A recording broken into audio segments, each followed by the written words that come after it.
नमस्कार, मैं हूं साक्षी मुंगाई। एक तरफ उत्तराखंड कांग्रेस ने बजट के खिलाफ आलोचनाओं का अंबार लगा दिया, तो दूसरी तरफ भाजपा ने बजट को सर्वस्पर्शी और समावेशी बता दिया है।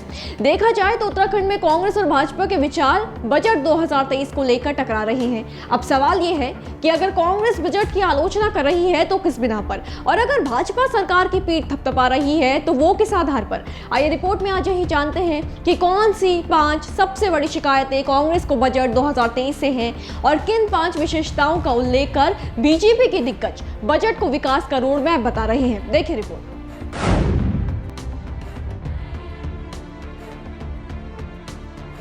देखिए, जैसा कि आपको बताया, उत्तराखंड कांग्रेस ने बजट 2023 को दिशाहीन और निराशाजनक करार दिया है। पार्टी के दिग्गजों ने असंतुष्टि के अंबार लगा डाले हैं। 5 सबसे बड़ी कमियां जो गिनवाई गई हैं वो कुछ इस तरीके से है। पहले पूर्व मुख्यमंत्री हरीश रावत ने केंद्र सरकार के इस बजट को युवाओं को निराश करने वाला बजट बताया है।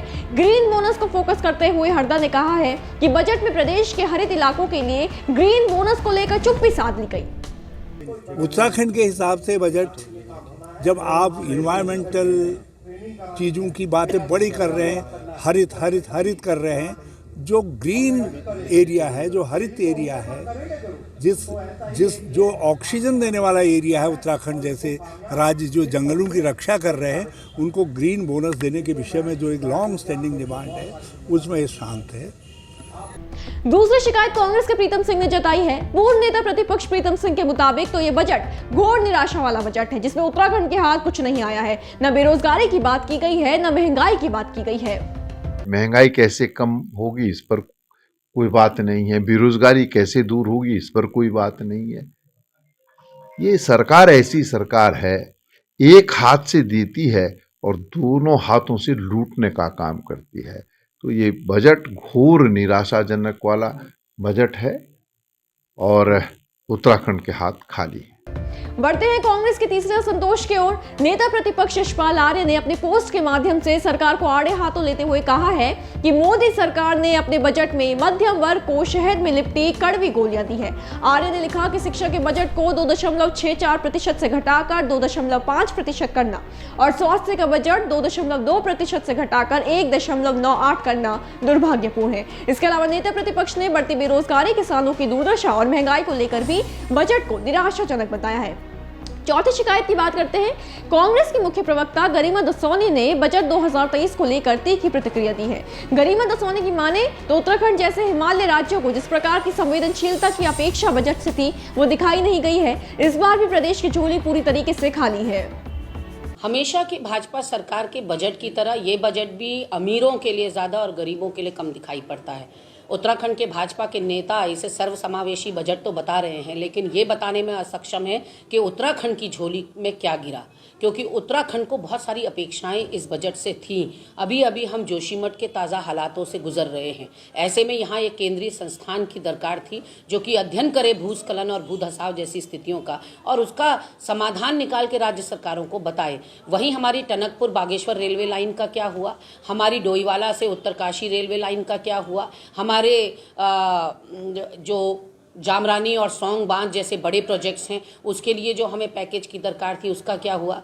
कृषि की आमदनी 2022 तक कहा गया था दोगुनी कर देंगे, सबको पक्के मकान 2022 तक दे देंगे, 100 स्मार्ट सिटी 2022 तक कर देंगे, गंगा साफ 2022 तक कर देंगे, 2 करोड़ नौकरियां 2022 तक दिलवा देंगे और गांव गोद लेने की बात, यानी कि रोज नए जुमले पर जुमले देती गई ये सरकार। अर्थव्यवस्था आज नीचे गिरती चली जा रही है, जीडीपी में गिरावट देखी जा रही है, कच्चे तेल के दामों में भी गिरावट है। उसके बावजूद भी देशवासियों को पेट्रोल और डीजल की कीमतों में राहत क्यों नहीं मिल रही? रसोई गैस से मात्र शक्ति को क्यों नहीं आप राहत दे रहे हैं? आपने महंगाई से कितनी निजात लोगों को दी, चाहे वो दालें हों, चाहे सब्जियां हों, चाहे वो तमाम कमोडिटीज़ हों, उन पर आपने कोई गिरावट नहीं।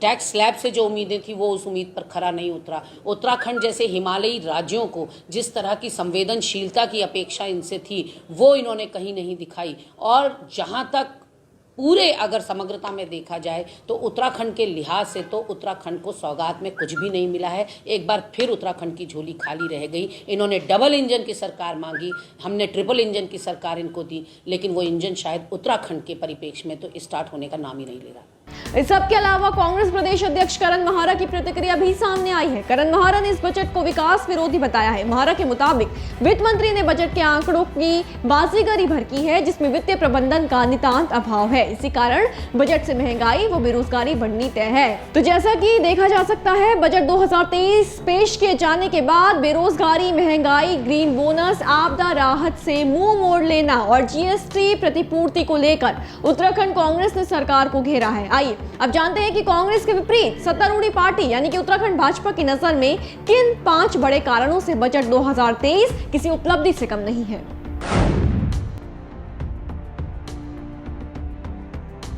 स्वर्णिम भविष्य की नींव, अमृतकाल का ऐतिहासिक बजट, भारत की समृद्धि का संकल्प है ये बजट। कुछ इस तरीके के बयान भाजपा की तरफ से बजट 2023 को लेकर आए हैं। आइए जानते हैं कि इतनी बड़ी बड़ी उपाधियां क्या कारण देकर बजट को दी जा रही हैं। पहला, उत्तराखंड के मुख्यमंत्री और भाजपा के युवा चेहरे पुष्कर सिंह धामी ने बजट 2023 को शानदार बताया है। सीएम धामी के अनुसार शिक्षा से लेकर जनजातीय विकास तक के लिए ये बजट प्रभावशाली सिद्ध होगा। तो यह बजट प्रति व्यक्ति आय भी दुगना कर रहा है। इन सालों में प्रति व्यक्ति की आय दुगनी हुई है। भारत की अर्थव्यवस्था 10वें नंबर से आज 5वें नंबर की अर्थव्यवस्था बनी है। इस बजट में जहां मध्यम वर्ग के लोगों की विशेष रूप से चिंता की हुई है, हमारे जनजातीय वर्ग के लोगों की 38,000 शिक्षकों की एकलव्य विद्यालयों में भर्ती का प्रावधान इसमें किया गया है, जो निश्चित रूप से रोजगार सृजन के साथ साथ शिक्षा के और जनजातीय विकास के क्षेत्रों की संभावनाओं को भी बढ़ाने वाला बजट होगा। इसके साथ साथ यह बजट सभी के लिए मैं कहूँगा कि सर्वस्पर्शी भी है और सर्वग्राही भी है। बजट की दूसरी उपलब्धि पूर्व केंद्रीय शिक्षा मंत्री और हरिद्वार सांसद रमेश पोखरियाल निशंक ने गिनवाई है। पोस्ट शेयर करते हुए निशंक ने लिखा कि इस बार इंफ्रास्ट्रक्चर पर 10 लाख करोड़ रुपए का अभूतपूर्व निवेश होगा। ये निवेश युवाओं के लिए रोजगार और एक बड़ी आबादी को आय के नए अवसर पैदा करेगा।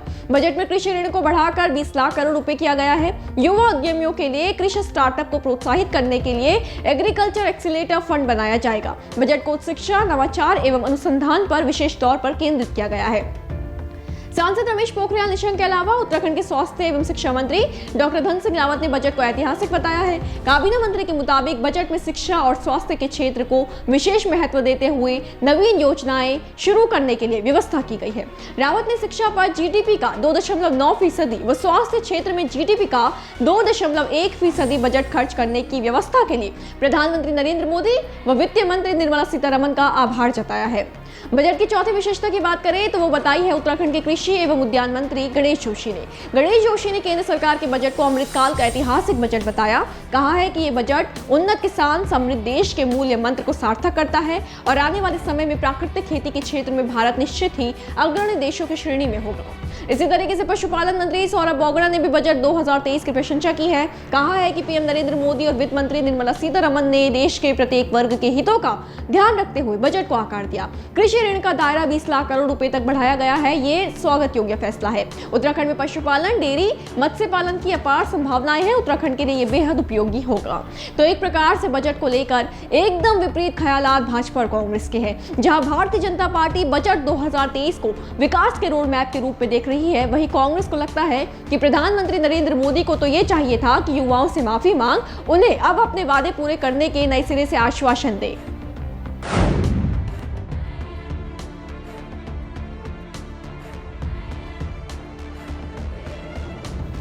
देखिए, कांग्रेस चाहे प्रांत स्तर पर हो या राष्ट्रीय स्तर पर महंगाई और बेरोजगारी को लेकर लगातार डबल इंजन की सरकार को घेरती आई है। बजट पेश किए जाने के बाद कांग्रेस के कद्दावर नेता हरीश रावत, जो कि अब तक कई बार पीएम मोदी को अपने बयानों से निशाने पर ले चुके हैं, एक बार फिर हमलावर दिखे। हरदा के मुताबिक पीएम मोदी ने जो नौकरियां देने का वादा युवाओं से किया था, वो ना निभाने के लिए माफी मांगकर वादा पूरे किए जाने का आश्वासन देकर एक परंपरा शुरू की जानी चाहिए थी। आखिर अपने कार्यकाल के आखिरी वर्ष में, जबकि प्रधानमंत्री जी ने शुरू में कहा था कि हर साल 2 करोड़ नौकरियां, तो कम से कम देश के युवाओं से माफ़ी मांगते हुए कहते कि भाई पहले 9 साल या 8 साल मैं आपको 2 करोड़ लोगों को हर साल नौकरी नहीं दे पाया, और अब इस साल हम उस वादे को पूरा करेंगे ताकि आगे के लिए भी एक परंपरा प्रारंभ हो। तो कुल मिलाकर राजनीतिक दलों की ओर से सामने आए प्रतिक्रियाएं मोदी सरकार के नव्य बजट को अलग अलग नजर से देख रही है। अगर कांग्रेस का रुख भापा जाए तो उत्तराखंड कांग्रेस ने बजट 2023 को एक प्रकार से 0 अंक दिए हैं। पार्टी के तमाम बड़े नेताओं ने बजट को दिशाहीन बता दिया है। खासकर कि उत्तराखंड के लिहाज से तो बजट को बेहद निराशाजनक करार दिया गया है। दूसरी तरफ भाजपा है, जैसे कि दल के नेताओं को अभी आपने सुना या पढ़ा, इस बजट को सभी वर्गों के लिए अच्छी सौगात मान रही है। किसानों से लेकर नौकरी पेशा लोगों और महिलाओं से लेकर वरिष्ठ नागरिकों सभी के लिए एक अहम ऐलान के तौर पर देखती है। देखना अब यह है कि धरातल पर असल में बजट 2023 कितना कामयाब साबित होगा। कि जैसा कि दावा किया जा रहा है, ये बजट अर्थव्यवस्था के लिए सकारात्मकता की सीढ़ी और विकास के लिए नए आयामों की राह बन पाएगा। इसी बड़े सवाल के साथ आज विदा लेते हैं। फिर हाजिर होंगे, बने रहे देवभूमि इनसाइडर के साथ। आज ही डाउनलोड करें देवभूमि इनसाइडर।